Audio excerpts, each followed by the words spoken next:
আচৰিত লাগে ভাবিলে, যিখন চৰকাৰে ফ্ৰীতে চাউল দাইল মিঠাতেল লাগিব বুলি সোধে, সেইখন চৰকাৰে সৰু সৰু ল'ৰা ছোৱালীৰ স্কুললৈ যোৱাৰ ইউনিফৰ্মযোৰত অকণমান বেছি পৰিমাণৰ কটন আৰু অলপ কম পৰিমাণৰ পলিষ্টাৰ দি তেওঁলোকে এযোৰ বাজেট ফ্ৰেণ্ডলি ইউনিফৰ্ম বনাব পৰা নাই। আৰু শিক্ষামন্ত্ৰী ৰণোজ পেগুৱে মাত্ৰ এদিন পূৰ্বে এটা ভাষ্য প্ৰদান কৰিলে যে তেওঁক বাজেট নিদিয়ে।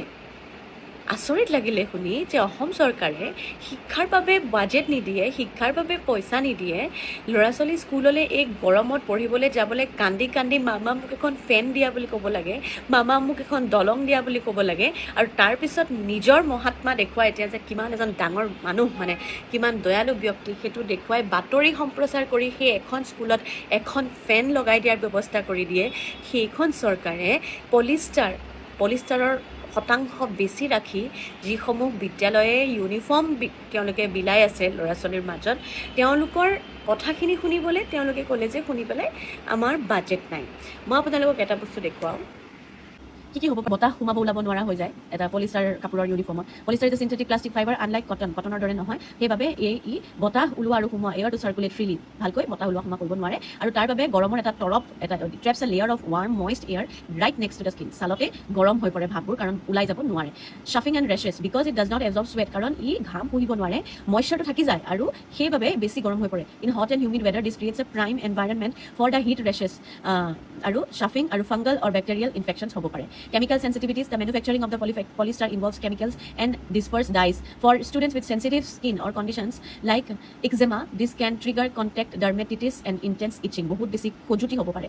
অৰ্ডাৰ, আমি গোন্ধটোৰ কথা বাদেই দিলোঁ, কাৰণ এজন স্কুলৰ ষ্টুডেণ্টৰ ইউনিফৰ্মৰ পৰা যেতিয়া গোন্ধ আহে তেতিয়া তাত বহুত কথা সোমাই পৰে, আচলতে সামাজিক কথা বহুত সোমাই পৰে। Static and discomfort, high static electricity, polyester accumulate static charge incredibly easily, this causes the uniform to cling uncomfortably to the body, ছালত লাগি ধৰে, linked to stick to it and can even give students minor annoying static শ্বকছো দিব পাৰে, electric শ্বকছো দিব পাৰে এই ধৰণৰ পলিষ্টাৰৰ শতাংশ বেছি থকা কাপোৰৰ বাবে। While polyester is sometimes treated to be the flame retardant, untreated polyester poses a unique hazard around fire. জুই লাগিলে বা জুইৰ পৰা যদি অসুবিধা হয় তেতিয়া বহুত বেছি ৰিস্ক থাকে। What is the smart alternative? এটা গুৰুত্বপূৰ্ণ কথা লৈ আহিছোঁ। If a pure cotton uniform isn't practical due to the budget or maintenance, look for polycotton blend. কিন্তু এই পলিকটনত কটন কিমান থাকিব লাগে? 60% আৰু 40% পলিষ্টাৰ থাকিব লাগে। বাৰু ঠিক আছে, ইয়াৰ যদি ভাইচ ভাৰ্চাও হয়, তাৰমানে কি হ'ব, ওলোটাটো হ'লেও 40% পলিষ্টাৰ 60% কটন হ'ব, 60% পলিষ্টাৰ 40% কটন হ'ব। এই কথাটো যেতিয়া শিক্ষামন্ত্ৰী ৰণোজ পেগুক কোৱা হ'ল, তেখেতে ক'লে মই নিজেও এজন ডক্টৰ, মই জানো। যদি আপুনি জানে তেনেহ'লে সেইখিনি প্ৰথমতে স্কুলে পৰীক্ষা কৰাৰ ব্যৱস্থা আছে নে নাই সেইটো চাই লৈহে আমাৰ ল'ৰা ছোৱালীক পিন্ধিবলৈ আগবঢ়াই দিব লাগে। কাৰণ এইবিলাকৰ নামত কেলেংকাৰী প্ৰথম কথা নহয়, আগতেও হৈ থাকে, আফ্ৰিকাতো হৈছিলে, আমেৰিকাতো হৈছিলে, এতিয়া অসমতো হৈ থাকে। কিন্তু এইবোৰ কথা আমি যদি এখন খুব বেছি প্ৰগতিশীল চৰকাৰে কোৱা যেন শুনো, তেতিয়া আমাৰ দুখ লাগে। কাৰণ আপোনালোকেতো আঁচনিৰ নামত বহুত টকা খৰচ কৰে, আপোনালোকেতো ফ্লাইঅভাৰ, আপোনালোকে ডাঙৰ মিটিং, VIP ট্ৰিটমেণ্টৰ নামত বহুত পইচা খৰচ কৰে। কেইদিনমান আগতে এখন প্ৰি বাজেট আপোনালোকৰ মিটিং হৈ গ'ল, যিখন আগতে চৰকাৰে পাতে, আজিকালি পাৰ্টীয়ে পাতে, বিজেপিয়ে পাতে। গতিকে এনেধৰণৰ কথাবিলাকৰ কাৰণেতো পঞ্চতাৰকা হোটেলসমূহ আপোনালোকে বাছি লয়। ইমানবোৰ টকা নথকাটো নহয়, আপোনালোকৰ ইমানকণ টকা ইমানবোৰ টকা খৰচ কৰিব পাৰিছে যেতিয়া, লাজ পাব, অকণমান চৰম কৰিব যেতিয়া কয় যে শিক্ষাৰ বাবে আমাৰ ওচৰত বাজেট নাই, আঁচনিৰ বাবে যথেষ্ট বাজেট আছে।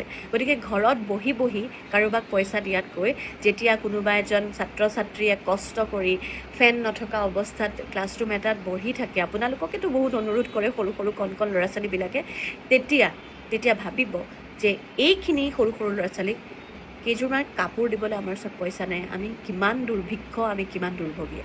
মিয়া কৰি থাকোঁতে আমাক বিহাৰীয়ে বৰ্তমান অপেনলি চেলেঞ্জ কৰিব পৰা হ'ল, ৰঙা চকু দেখুৱাব পৰা হ'ল। আমাৰ হেনো অকাত নাই তেখেতলোকক আঁতৰাই পঠিয়াব পৰা, অসম চৰকাৰৰ অকাত নাই তেখেতলোকক আঁতৰাই পঠিয়াব পৰা। হিমন্ত বিশ্ব শৰ্মাই ইতিমধ্যে হেনো তেখেতলোকক সুৰক্ষাৰ কথা কৈছে, গতিকে আমাৰ কাৰো অকাত নাই। মন্তব্যটো শুনক।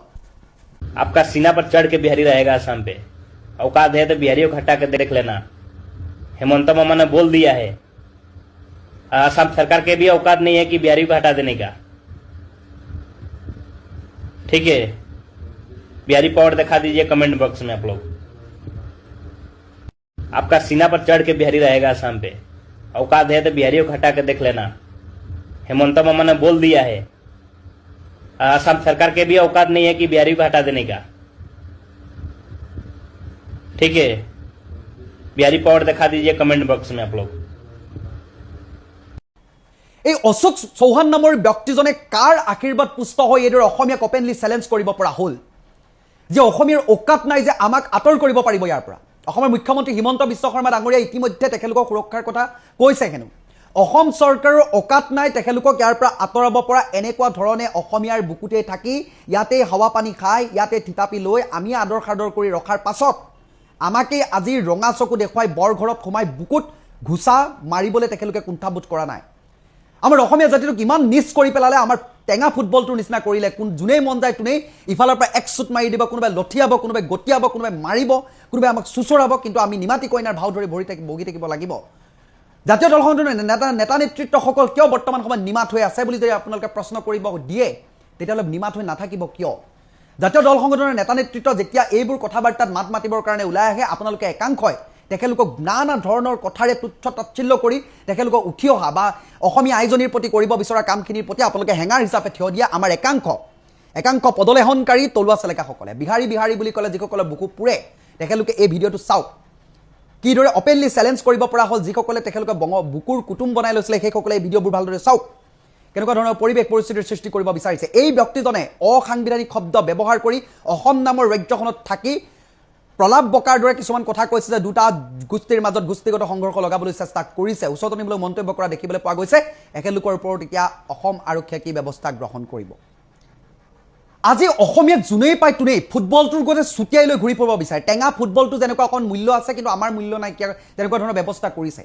যোনেই মন যায় কেতিয়াবা আমাক লঠিয়াই গটিয়াই ঘূৰি ফুৰিব, কেতিয়াবা আমাক ঘুচা মাৰিব, অসমীয়া নামৰ আইজনীৰ বুকুতেই থাকিব, খাৱা পানী ইয়াৰে খাব, ইয়াৰে কৰিব, আমি ইয়াতে আদৰি সাদৰি ল'ম, আমি ইয়াতে থিতাপি দিম, তাৰপিছত কিন্তু আমাৰ ওপৰত তেখেতলোকে বাৰে বাৰে আক্ৰমণ কৰিব আৰু নিমাতি কইনা হৈ আমি বহি থাকিব লাগিব। অসম চৰকাৰখনে কিবা কৰিব বুলি আপোনালোকে ভাবিছে নেকি? যদি ভাবিছে একদম ভুল ভাবিছে। তেখেতলোকে ৰাজ্যসভাৰ লোকসভাৰ দৰে তেখেতলোকে আসন প্ৰদান কৰে আৰু অসম আৰক্ষীয়ে সেইসকল ব্যক্তিক সুৰক্ষা প্ৰদান কৰিছে। অশোক চৌহান নামৰ এজন ব্যক্তিয়ে অসমীয়াক অপেনলি চেলেঞ্জ কৰিব পৰা হ'ল। যিসকলে ৰেল লাইনৰ কাষত বা ৰেল লাইনৰ ওপৰত বা পথাৰৰ মাজলৈ ঘটিটো লৈ দৌৰে, সেইসকলে বৰ্তমান সময়ত অসমীয়াৰ বুকুতে থাকি অসমীয়াক বুকুতে কামোৰ মাৰিবলৈ আহিছে বা বুকুত থাকি এইদৰে এনেকুৱা ধৰণৰ ব্যৱহাৰ অসমীয়াক অপেনলি চেলেঞ্জ কৰিব পাৰে। অসমীয়াৰ ৰোকাত নাই, অসম চৰকাৰৰ ৰোকাত নাই, আমাৰ বুকুত বহি থাকি বুলি ক'ব পাৰে। এনেকুৱা ধৰণৰ সাহস তেখেত মৰসাহ কাৰ সুবাদত পাইছে? এখেতলোকৰ ওপৰত কাৰ আশীৰ্বাদ আছে? অসমীয়াক এইদৰে অপেনলি চেলেঞ্জ কৰিব পৰা আশীৰ্বাদ তেখেতলোকক কোনে প্ৰদান কৰিছে? নমস্কাৰ, মই পবিত্ৰ মেজ। এই অসম নামৰ ৰাজ্যখনত অসমীয়া আছেনে? এই অসম নামৰ ৰাজ্যখনত অসমীয়া থাকিবগৈনে? এই অসম নামৰ ৰাজ্যখনত অসমীয়াৰ যি অস্তিত্ব, অসমীয়াৰ অস্তিত্ব আছে, অসমীয়াৰ অস্তিত্ব আছিলে, অসমীয়াৰ অস্তিত্ব থাকিব, অসমীয়া সৰ্বপ্ৰথম এই শব্দবোৰ যি ব্যৱহাৰ কৰে এই শব্দবোৰ থাকিবগৈনে? অসমৰ জাতীয় সংগঠনৰ দল সংগঠনৰ নেতাসমূহ কেতিয়া ওলায়? বৰ্তমান সময়ত সামাজিক মাধ্যমৰ জৰিয়তে ৰেল লাইনৰ মাজত যিসকলে কামফেৰা কৰে, পথাৰৰ মাজলৈ ঘটিলৈ যিসকল দৌৰে, আজে বাজে অসমীয়াক সকলোৱে অপেনলি চেলেঞ্জ কৰিব পৰা হয়। পথাৰৰ মাজত কামফেৰা কৰা সকলেও আজি অসমীয়াক মুকলিকৈ ৰঙা চকু দেখুৱাব পৰা হ'ল। অসমীয়া কোন? কোনো ধৰণৰ দৰে অস্তিত্বই নাই, কেৱল মাত্ৰ ফুটবলৰ দৰে কোনোবাই ইফালৰ পৰা চুট বাই দিব, ইফালৰ পৰা চুট বাই দিব, আমি লঠি গতি খাবলৈ আমি এনেকৈ আছোঁ। কেতিয়াবা আমাক লঠিয়াব, কেতিয়াবা গটিয়াব, তেনেকুৱা ধৰণৰ কামবোৰ কৰিব। আমি হয়তো বহুখিনি সময়ত কওঁ যে অসমৰ মুখ্যমন্ত্ৰী ডক্টৰ হিমন্ত বিশ্ব শৰ্মা ডাঙৰীয়া, আপুনি এই দৃশ্যটোলৈ মন কৰক, আপোনালোকে কিবা এটা ব্যৱস্থা কৰিব বুলি আশা কৰিছোঁ। অসম আৰক্ষীৰ সঞ্চালক প্ৰধান হৰমিত সিং ডাঙৰীয়া, আপোনালোকে কিবা ব্যৱস্থা কৰিব বুলি আমি আশা কৰিছোঁ, কিন্তু তেখেতলোকে নকৰে আমি জানো। ৰাজ্য চৰকাৰখনে তেখেতলোকক আসন প্ৰদান কৰিছে আৰু বৰ্তমান সময়ত অসম আৰক্ষীয়ে তেখেতলোকক সুৰক্ষা প্ৰদান কৰিছে। বৰ্তমান সময়ত যদি অকাত আছে বিহাৰীক অসমৰ পৰা খেদি দেখুৱাওক বুলি অপেনলি চেলেঞ্জ কৰিব পৰা হ'ল। যদি অকাত আছে, অসম চৰকাৰৰ অকাত নাই যে বিহাৰীক অসমৰ পৰা খেদিব পাৰিব বা আঁতৰাব পাৰিব। অসমীয়াৰ বুকুত বিহাৰী থাকিম বুলি বৰ্তমান সময়ত অপেনলি চেলেঞ্জ কৰি বৰ্তমান সময়ত এক অসাংবিধানিক শব্দ ব্যৱহাৰ কৰি দুটা গোষ্ঠীগত সংঘৰ্ষ লগাবলৈ উচতনিমূলক মন্তব্য কৰি প্ৰলাপ বকা দেখিবলৈ পোৱা গৈছে এজন বিহাৰী সম্প্ৰদায়ৰ ব্যক্তিক, যাৰ নাম হৈছে অশোক চৌহান। সামাজিক মাধ্যমৰ জৰিয়তে এই ভিডিঅ'টো কেইবাদিনো মোলৈ আহি আছিলে, মই ভালদৰে ভিডিঅ'টো চোৱা নাছিলোঁ, কিন্তু বৰ্তমান সময়ত চাই গম পালোঁ যে এই ব্যক্তিজনে দুটা গোষ্ঠীগত সংঘৰ্ষ লগাবলৈ বহু দিনৰ পৰা চেষ্টা কৰি আছে। আৰু এই ব্যক্তিজনৰ নাম হৈছে অশোক চৌহান। তেখেতে কৈছে যে কাৰো দম নাই বা কাৰো অকাত নাই যে তেখেতলোকক ইয়াৰ পৰা আঁতৰাব পাৰিব, অসমীয়াৰ বুকুত তেখেতলোক বহি থাকিব, বা অসম চৰকাৰখনো অকাত নাই। হিমন্ত বিশ্ব শৰ্মাই ইতিমধ্যে কৈছে বোলে যে আমাক ইয়াত ৰখাৰ কথা কৈছে বা বিভিন্ন ধৰণে তেখেতলোকক সুৰক্ষাৰ কথা কৈছে, গতিকে কাৰো ইয়াত অকাত নাই, কোনেও তেখেতলোকক আঁতৰাব নোৱাৰে, তেনেকুৱা ধৰণৰ মন্তব্য কৰিছে। এই অসম নামৰ ৰাজ্যখনত আমি অসমতেই থাকি বৰ্তমান সময়ত যি গীতৰ কলি আছিলে যে যদি অসমীয়াই নিজক নিচিনে তেতিয়াহ'লে ভগনীয়া হ'ব, বৰ্তমান সময়ত সেই অৱস্থাটোৱে বৰ্তমান সময়ত উপনীত হৈছেহি। নিজৰ জন্মস্থানত থাকি আনৰ পৰা বহিৰাজ্যৰ পৰা আহি ইয়াত ব্যৱসায় বাণিজ্য কৰিবলৈ অহা থিতাপি লোৱা সকলে যেতিয়া আমাক ৰঙা চকু দেখুৱাব অপেনলি চেলেঞ্জ কৰিব এই বিষয়টোক লৈ আপোনালোকে কি মন্তব্য কৰিব কি ভাবিব বৰ্তমান সময়ত জাতীয় দল সংগঠনৰ নেতা নেতৃত্বসকল কিয় ওলাই আহি মাত নামাতে বা এনেকুৱা ধৰণৰ শব্দবোৰৰ বাবে বিৰোধ নকৰে কিয় কৰিব যেতিয়াই এই শব্দবোৰৰ বা এই কথাবাৰ্তাবোৰ বিৰোধ কৰিবলৈ আহে আমাৰ একাংশ কেঁকুৰা জাতিৰ লোকে সেই সকলোকে উৰাই ঘূৰাই আকৌ সংগঠনৰ মানুহখিনিকে গালিগালাজ কৰিবলৈ উঠি পৰি লাগে কিয় আহিব তেখেতলোক আহিবলৈতো এটা কাৰণ লাগিব কাৰ বাবে আহিব জাতিটোৰ বাবে আহিব কাৰ বাবে আহিব অসমীয়াৰ বাবে আহিব অসমীয়াৰ বাবে থিয় হোৱাৰ পাছতো তেখেতলোককো নানা ককৰ্থনা গালিগালাজে অসন্মানিত কৰে বা বিভিন্ন ধৰণে তুচ্ছ তাচ্ছিল্য কৰা দেখিবলৈ পোৱা যায় সেইখিনি কাৰণে বহুখিনি সময়ত জাতীয় সংগঠনৰ নেতা নেতৃত্ব পিছুৱা থাকে বহু জাতীয় নেতা নেতৃত্ব সংগঠনৰ নেতা নেতৃত্বৰ লগত আমি কথা বাৰ্তা পাতি গম পাইছোঁ যে বিষয়বস্তুবোৰ এনেকুৱা অসম নামৰ আয়োজনীৰ কাৰণে সকলোৱে যুঁজিব বিচাৰে সকলোৱে যুঁজি আছে কিন্তু কেৱল মাত্ৰ ৰজাঘৰীয়াৰ ব্যক্তিসকলে এই এনেকুৱা ধৰণৰ ৰাজনৈতিক মুনাফা আদায় কৰিবৰ বাবে বৰপীৰা পাৰোঁতে বৰ্তমান সময়ত এই পৰিৱেশ পৰিস্থিতিৰ সৃষ্টি হোৱা দেখিবলৈ পোৱা গৈছে যিসকলে ৰেল লাইনত কাম ফেৰা কৰে যিসকলে ঘটি লৈ পথাৰলৈ দৌৰে সেইসকলে আহি অসম নামৰ এই ৰাজ্যখনত থাকি অসমীয়াৰ বুকুত থাকি তাতে খোৱা বোৱা কৰি আমি ইয়াতে ৰাখিম আমি মৰম কৰিম তাৰপিছত তেখেতলোকে আমাক ৰঙা চকু দেখুৱাব এই অশোক চৌহানৰ ওপৰত কি ব্যৱস্থা কৰা হ'ব বা কি ভাবে আপোনালোকে এই ব্যক্তিজনে কেনেকুৱা ধৰণৰ গোষ্ঠীগত সংঘৰ্ষ লগাবলৈ এই উচতনিমূলক মন্তব্যটো কৈ আছে দুদিনমান আগতে আপোনালোকে গম পাইছে যে বিহাৰী অসমীয়া এই শব্দ দুটাক লৈ কেনেকুৱা ধৰণৰ পৰিৱেশ পৰিস্থিতি এটা সৃষ্টি হৈছিল উত্তৰ গুৱাহাটীত তেতিয়াহ'লে এই ব্যক্তিজনে কি কৰিব বিচাৰিছে বা এই ব্যক্তিজনে কেনেকুৱা ধৰণৰ বাতাবৰণ সৃষ্টি কৰিব বিচাৰিছে আৰু ইয়াৰ এই ব্যক্তিজনৰ অন্তৰালত বা বেকগ্ৰাউণ্ডত কোন আছে কোনে এই ব্যক্তিজনক উচতনিমূলক মন্তব্য কৰিবলৈ উৎসাহ প্ৰদান কৰিছে এইখিনিও কিন্তু চাবলগীয়া বিষয় আমি মন্তব্য কৰিবলৈ নাযাওঁ কিন্তু এই কথাটো ক'ব বিচাৰিছোঁ যে বাৰে বাৰে আমাক আজিকালি সকলোৱে চফ্ট টাৰ্গেট কৰে আমি আৰু কি অসমীয়াহে আৰু চুটবাই দিয়ে এইফালৰ পৰা এইফালে চুটবাই দিব পাৰিব এইফালৰ পৰা এইফালে চুটবাই দিব কোনো ধৰণৰ এইবোৰ হেৰি কৰা মানুহ নহয় তেনেকুৱা ধৰণৰ একদম তৰল বস্তুলৈ ৰূপান্তৰিত আমাক কৰিছে অসম নামৰ ৰাজ্যখনত বহুখিনি সময়ত আমি কওঁ যে অসমীয়া আছেনো ক'ত তেনেকুৱা ধৰণৰ কথাবোৰেই বৰ্তমান প্ৰমাণ হৈছে যে অসমীয়া আছেনো ক'ত অসমীয়াৰ বুকুত থাকি আমি আদৰি ল'ম আমাক তাৰপিছত ৰঙা চকু দেখুৱাই ঠেংগা দেখুৱাই তেখেতলোক গুচি যাব তোমালোকৰ বুকুত ভৰি থৈ বিহাৰী অসমত থাকিব দম আছে যদি বিহাৰীক খেদি দেখুৱাওক বিহাৰী মুক্ত অসম গঢ়িবলৈ অসম চৰকাৰৰো শক্তি নাই এ আমাৰ ভাষ্য নহয় অসমীয়া জাতিৰ লোকসকলক উদ্দেশ্যি সামাজিক মাধ্যমত ভাইৰেল হোৱা এজন বিহাৰী যুৱকৰ ভাষ্য आपका सीना पर चढ़ के बिहारी रहेगा आसाम पे औकात है तो बिहारियों को हटा के देख लेना हेमंत मामा ने बोल दिया है आसाम सरकार के भी औकात नहीं है कि बिहारी को हटा देने का ठीक है बिहारी पावर दिखा दीजिए कमेंट बॉक्स में आप लोग নমস্কাৰ মই কিৰণ দাস আপোনালোকে চাবলৈ আৰম্ভ কৰিছে নেশ্যন এনি এই বিহাৰী যুৱকজনৰ এই ভাষ্যৰ পাছতে অৱশ্যে যুৱকজনে ক্ষমাও বিচাৰিছে পিছে কথাবোৰ ইমানতে শেষ হৈ নাযায় বাৰে বাৰে অসমীয়াৰ স্বাভিমানত আঘাত কৰিবলৈ অসমীয়া লোকৰ প্ৰতি আঙুলি টোৱাই কথা ক'বলৈ ক'ত অধিকাৰ পায় একাংশ বিহাৰী সম্প্ৰদায়ৰ লোকে অসমৰ হাৱা পানী খাই অসমতে জীৱিকা অৰ্জন কৰি অসমীয়াৰ বুকুত থিয় গুৰ সুধাম বুলি ভাবি থকা এই বিহাৰী সম্প্ৰদায়ৰ একাংশ পৰজীৱী উদ্যন্ত লোকে কাৰ আশীৰ্বাদ পুষ্ট হৈ এনেদৰে মন্তব্য কৰিবলৈ সাহস পায় বা এনেদৰে উভত গুৰে নাচিবলৈ বিচাৰে কিয় বাৰে বাৰে সৃষ্টি হয় অসমীয়া আৰু বিহাৰীৰ সংঘাত ব্ৰিটিছ শাসনকালত বিহাৰ আৰু ওচৰৰ ৰাজ্যসমূহৰ পৰা একাংশ লোক মূলতঃ অসমৰ চাহ বাগিচাৰ শ্ৰমিক কাঠ মিস্ত্ৰী ৰেলৱে কৰ্মী আৰু ব্যৱসায়ী হিচাপে অসমলৈ আহিবলৈ ধৰিছিল স্বাধীনতাৰ পূৰ্বৱৰ্তী আৰু পৰৱৰ্তী সময়ছোৱাত বহু বিহাৰী মূলৰ লোক চৰকাৰী চাকৰি শিক্ষকতা আইন চিকিৎসা আদি বৃত্তিত জড়িত হৈ অসমৰ সমাজ জীৱনৰ অংগ হৈ পৰে বিভিন্ন ধৰণৰ সম্প্ৰদায়ৰ লোকে বাস কৰে অসমত বিহাৰ ৰাজস্থান বা অন্য প্ৰদেশৰ লোকসকলৰো অসমত থকাৰ বা কৰ্মসংস্থাপনৰ নিশ্চয়কৈ অধিকাৰ আছে পিছে অন্য ৰাজ্যৰ লোকে অসমত থাকি অসমীয়া লোকসকলক আক্ৰমণ কৰি অসমৰ খিলঞ্জীয়া লোকৰ স্বাভিমানত আঘাত কৰি পৰিৱেশ বিনষ্ট কৰাত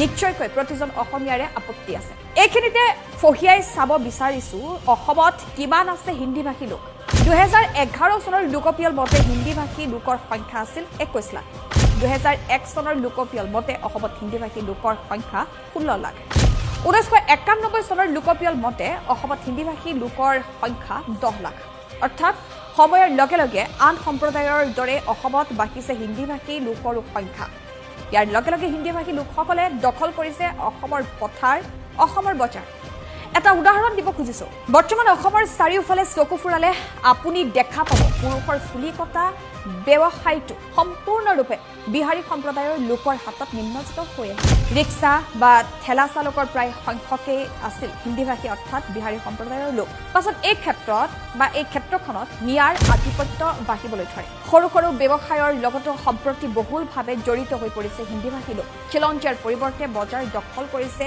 বহিৰাগতই ফলত ৰাজ্যত বৃদ্ধি পাইছে বহিৰাগতৰ জব্দপতি অৰ্থনৈতিক ক্ষেত্ৰখনত খিলঞ্জীয়াৰ আধিপত্য হ্ৰাস হোৱা বিষয়টোৱে বহিৰাগতক অসমলৈ বাৰুকৈ আকৰ্ষিত কৰিছে অৱশ্যে কিছু ক্ষেত্ৰত আমাৰ যে খিলঞ্জীয়াৰ দোষ নাই এনে নহয় অৰ্থনৈতিক ক্ষেত্ৰত বহিৰাগতৰ বৰ্জিত আধিপত্যও এনে সংঘাতৰ অন্যতম কাৰণ অসমত অসমীয়াৰ বিৰুদ্ধে শ্লোগান কেতিয়াও গ্ৰহণযোগ্য নহয় একেদৰে অসমত অন্য সম্প্ৰদায়ৰ লোকক টাৰ্গেট কৰাটো অনুচিত সমাজ এখন সুন্দৰভাৱে চলি থাকিবলৈ এটা জনগোষ্ঠীয়ে আন এটা জনগোষ্ঠীক সন্মান জনোৱাটো নিতান্তই আৱশ্যক এনে সংঘাত দূৰ কৰিবলৈ খিলঞ্জীয়া লোকসকলক বহিৰাগতৰ তুলনাত অধিক অধিকাৰ বা সাংবিধানিক সুৰক্ষা দিব লাগিব ইয়াৰ লগতে ভাৰসাম্য বজাই চলিব লাগিব সমাজত খিলঞ্জীয়া লোকসকলে পথাৰো দখল কৰিব লাগিব আৰু বজাৰো দখল কৰিব লাগিব এই সন্দৰ্ভত আপোনাৰ মতামত কি গাঁৱৰ ফালে এষাৰি প্ৰচলিত কথা আছে মানুহৰ দিন যেতিয়া ভাল হয় তেতিয়া হেনো শিয়ালেও মৈ টানে বৰ্তমানৰ চৰকাৰখনৰ অৱস্থাটো তেনে হৈছে চৰকাৰখনৰ বাবে এতিয়া শিয়ালে মৈ টনা দিন পূৰ্বৰ যিসমূহ চৰকাৰ আছিল সেইসমূহ চৰকাৰে বিৰোধী সংবাদ মাধ্যম বুদ্ধিজীৱী সকলোৰে কঠোৰ সমালোচনাৰ সন্মুখীন হ'ব লাগিছিল আৰু তাৰ মাজেৰে তেওঁলোকে কাম কৰিব লাগিছিল বাধাৰ ওপৰত বাধা বিধানসভাত বিধেয়ক এখন অনুমোদন কৰিবলৈও বহু কষ্ট কৰিব লাগিছিল সেইসমূহ চৰকাৰে বিধানসভাৰ ভিতৰত বিৰোধীৰ বিৰোধিতা বাহিৰত সংবাদ মাধ্যম তথা বুদ্ধিজীৱীৰ সমালোচনা মুঠৰ ওপৰত 101টা সমস্যা চৰকাৰৰ বাবে পদ হিতেশ্বৰ শইকীয়া মুখ্যমন্ত্ৰী থকাৰ সময়ত এনেকুৱা এটা দিন নাছিল যিটো দিনত আন্দোলন হোৱা নাছিল তেনে পৰিৱেশত তেওঁ চৰকাৰ চলাব লগা হৈছিল তৰুণ গগৈৰ দিনত বৃহৎ নদীবান্ধক লৈ সমগ্ৰ ৰাজ্য উত্তাল হৈ পৰিছিল এনেকি দিল্লীৰ পৰা বিজেপিৰ জ্যেষ্ঠ নেতা তথা বৰ্তমানৰ প্ৰতিৰক্ষা মন্ত্ৰী ৰাজনাথ সিঙো দৌৰি আহিছিল নদীবান্ধৰ ভয়াৱহতাক লৈ ৰাইজক সজাগ কৰিবলৈ আন্দোলন কৰিবলৈ ৰাজনৈতিক দল জাতীয় সংগঠন কাৰ সৈতে আলোচনাত বহা নাছিল গগৈ চৰকাৰে কিন্তু আন্দোলনৰ প্ৰকোপ কিন্তু নকমিল সেই আন্দোলনৰ প্ৰকোপত সেই সময়ত সৰ্বানন্দ সোণোৱালৰ চকীৰ থৰক বৰক হৈছিল হয়তো আন্দোলনৰ সময়ৰ দুৰ্বল নেতৃত্বৰ বাবে পৰৱৰ্তী সময়ত সোণোৱালে মুখ্যমন্ত্ৰী চকীখন হেৰুৱাব লগা হৈছিল কিন্তু যেতিয়াই ডক্টৰ হিমন্ত বিশ্ব শৰ্মাৰ নেতৃত্বত চৰকাৰ গঠন হ'ল পৰিৱেশ সলনি হ'ল এতিয়াৰ পৰিৱেশ কুকুৰে মৈ টনাৰ পৰিৱেশ নামনি সোৱণশিৰি জলবিদ্যুৎ প্ৰকল্পৰ কাম নিয়াৰিকৈ চলি থাকিল বিদ্যুৎ উৎপাদন আৰম্ভ হ'ল অখিল গগৈ আছু অসম যুৱ ছাত্ৰ পৰিষদ সকলো এতিয়া মৌন হ'ল মৌনতাকে আমি সন্মতিৰ লক্ষণ বুলি কওঁ ডক্টৰ সমুজ্জ্বল কুমাৰ ভট্টাচাৰ্যই চৰকাৰক এতিয়া শেষবাৰৰ বাবে সুকিয়াই দিবলৈ পাহৰি গ'ল কাৰোবাৰ জন্ম জয়ন্তী পালন কৰাৰ দৰে বছৰত এবাৰ আন্দোলনৰ স্মৃতি এতিয়া আমাৰ জাতীয় সংগঠনে ৰোমান্থন কৰে খবৰ বুটলিবৰি এটা সময়ত কাৰ বিৰুদ্ধে সাংবাদিকে আন্দোলনো কৰিছিল স্মাৰক পত্ৰ দিছিল কাৰ বিৰুদ্ধে যুক্তি আছিল দেশ বুলিলে আদেশ নালাগে আজিকালি সেই চামটোৱে চৰকাৰৰ যিকোনো সিদ্ধান্তৰ সপক্ষত ছ'চিয়েল মিডিয়াত প্ৰথমতে কেম্পেইন চলায় এই যে কিছুমান লোকৰ ক্ষেত্ৰত মানুহে কয় যে সেইজনৰ সেয়া কপাল নহয় চোতাল ডক্টৰ হিমন্ত বিশ্ব শৰ্মা তেনেধৰণৰ এজন মানুহ দেখা 2 ইঞ্চিৰ কপাল হ'লেও সেয়া যেন তেওঁৰ চোতালহে নহ'লে ড্ৰিল মেচিনেৰে পকি ফুটাই গছপুলি ৰোৱা কাৰ্যক লৈও ছ'চিয়েল মিডিয়াত কোনোবা সাংবাদিকে সাংঘাতিক আশাবাদী হৈ পোষ্ট দিয়েনে সমগ্ৰ বিশ্বত খেতিক লৈ বিভিন্ন পৰীক্ষা নিৰীক্ষা অব্যাহত আছে আজিৰ তাৰিখত মাটি নোহোৱাকৈ খেতি কৰিব পাৰি হাইড্ৰফনিক্স এৰোফনিক্স একুৱাফনিক্স ভাৰ্টিকেল ফাৰ্মিং ইত্যাদি বিভিন্ন কৃষি পদ্ধতিৰ উদ্ভাৱন হৈছে তাৰ মাজত এনে পদ্ধতি হয়তো আৱিষ্কাৰ হ'ব পাৰে যে পকী ৰাস্তাটো খেতি কৰিব পাৰি কাৰণ গছ ভেদে খেতি কৰাৰ পদ্ধতি বেলেগ বেলেগ হ'ব পাৰে কম মাটিটো উদ্ভিদ হ'ব পাৰে পকীটো উদ্ভিদ হোৱাৰ হয়তো কিবা পদ্ধতি উদ্ভাৱন হৈছে সেই কথাবোৰ আমাৰ দৰে আদাৰ বেপাৰীয়ে জাহাজৰ খবৰ নোলোৱাৰ দৰে সেইবোৰ কথা আমি নাজানো কিন্তু কৃষি বিশেষজ্ঞসকল আছে বা কৃষিৰ সৈতে জড়িত ব্যক্তিসকল আছে তেখেতসকলে এই কথাবোৰ পৰিষ্কাৰ কৰিব পাৰে যেতিয়া এনেধৰণৰ বিষয় লৈ সাধাৰণ জনতাই সন্দেহ প্ৰকাশ কৰে বিতৰ্ক আৰম্ভ হয় তেতিয়া আগৰ চৰকাৰবোৰে জনসংযোগ বিভাগৰ জৰিয়তে স্পষ্টীকৰণ দিছিল যে কি ধৰণে এই কাম কৰা হৈছে বা কি ধৰণে কৰা হ'ব পকি ফুটাই খেতি কৰাৰ পদ্ধতিটো ৰাইজৰ বাবে নতুন সেয়ে ৰাইজে সন্দেহ প্ৰকাশ কৰিছে গতিকে চৰকাৰৰ দায়িত্ব আছিল যে কৃষি বিশেষজ্ঞৰ জৰিয়তে হওক বা জনসংযোগৰ জৰিয়তে হওক বিষয়টো পৰিষ্কাৰ কৰিব লাগে কিন্তু চৰকাৰে সেই কাম কৰিব লগা নহ'ল চৰকাৰৰ সেই দায়িত্ব আমাৰ একাংশ সাংবাদিকে আমাৰ একাংশ বুদ্ধিজীৱীয়ে নিজেই ল'লে আমাৰ মাজৰ একাংশ সাংবাদিকে প্ৰচাৰত নামি পৰিল যে চৰকাৰে যেতিয়া কাম হাতত লৈছে বিফল হোৱাৰ কথা নাই বিনা পইচাত চৰকাৰ হৈ এই কাম আমাৰ সাংবাদিকে কৰি গৈছে। সাংবাদিকে কি প্ৰযুক্তি ব্যৱহাৰ হৈছে সেই বিষয়ে কোৱা নাই। কৈছে যে চৰকাৰে পকি ফুটাই গছ ৰুইছে, যেতিয়া ফলে ফুলে সেই গছ জাতিষ্কাৰ হ'ব পাৰে। কিন্তু সেই কথা যদি কৃষি বিশেষজ্ঞৰ মুখৰ পৰা আমি শুনিলোহেঁতেন, চৰকাৰৰ বিজ্ঞাপনৰ জৰিয়তে আমি জানিব পাৰিলোহেঁতেন, তেতিয়াহ'লে আমাৰ বিশ্বাস জন্মিলহেঁতেন। আমি ভাবোঁ এই যে বিনামূলীয়া প্ৰচাৰবোৰ, এই যে বিনামূলীয়া হৈ চৰকাৰৰ হৈ ওকালতি কৰিছে, এয়া ডক্টৰ হিমন্ত বিশ্ব শৰ্মাৰ চৰকাৰখনৰ বাবে বহুত সৌভাগ্যৰ কথা। পূৰ্বতে সাংবাদিকে চৰকাৰক গঠনমূলক সমালোচনা কৰিছিল। এতিয়া চৰকাৰে যদি কয় সূৰ্য পশ্চিমত ওলায় বুলি, আমাৰ একাংশ সাংবাদিক চকুমুদি ক'ব যে চৰকাৰে কৈছে যাতে এয়া সঁচা। জুবিন গাৰ্গৰ মৃত্যুৰ ঠিক পিছতে কোনোবা শিল্পীয়ে জুবিনৰ ছবি আঁকি কমৰেড নেভাৰ ডাই বুলি লিখি দিলে। সেই সময়ত সমগ্ৰ ৰাজ্য জুবিনৰ হকত ম্ৰিয়মান। চৰকাৰৰ সকলো কামতে সমৰ্থন যোগোৱা আজিৰ এই বুদ্ধিজীৱী চামে তেতিয়া প্ৰশ্ন কৰিবলৈ সাহস কৰা নাছিল যে জুবিনৰ নামৰ সৈতে কমৰেড কিয় লিখিব লাগে। সেইজন জুবিনে চেগুয়েভাৰক সমৰ্থন কৰি 2016 চনতে বিশেষ পোষ্ট দিছিলে। সেই পোষ্টত কমৰেড শব্দ তেওঁ উল্লেখ কৰিছিলে। চেগুয়েভাৰৰ ফটোৰ সৈতে সাদৃশ্য থকা তেওঁৰ ফটো এখনো তেওঁ সেই সময়তে প্ৰকাশ কৰিছিল। তেতিয়া কিন্তু কোনো বুদ্ধিজীৱী চামে কমৰেড শব্দক লৈ বা তেখেতৰ ফটোখন চেগুয়েভাৰৰ লগত কিয় দিলে এই লৈ প্ৰশ্ন কৰা নাছিল। এতিয়া পৰিৱেশ এনে হ'লগৈ যে জুবিনৰ ছবি মুচি দিলেও তেওঁলোকৰ ক'বলৈ একো নাই, সেই কাম তেওঁলোকে সমৰ্থন কৰে। সেই কামটো তেওঁলোকে আজি সমৰ্থনযোগ্য বুলি ভাবি লৈছে।